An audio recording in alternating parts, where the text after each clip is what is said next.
ni karibu 100 na kitu. So mimi nataka tukubaliane na mwalimu mkuu na management, hiyo milioni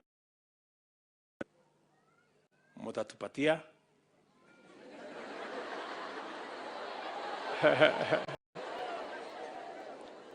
Mimi mwenyewe nitatafuta contractor, na hiyo pesa ingine hatutawauliza. We will deliver the facility to you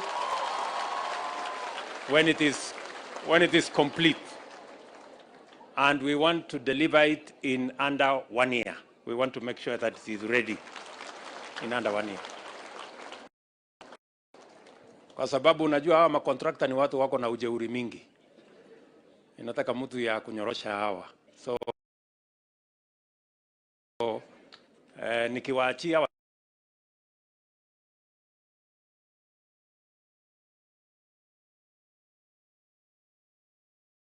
the rest of the money,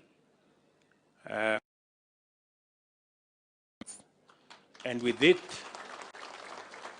mwalimu pia ameniambia wanafunzi wengi wako darasa, wanafunzi karibu 68, na mimi naona hiyo ni watoto wengi sana mahali pamoja.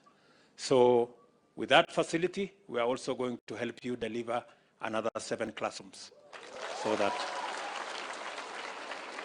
we can reduce, tunaweza kupunguza congestion ambayo iko katika madarasa yetu, so that we can deliver education in an environment that gives the best opportunity for our girls to learn in a good environment.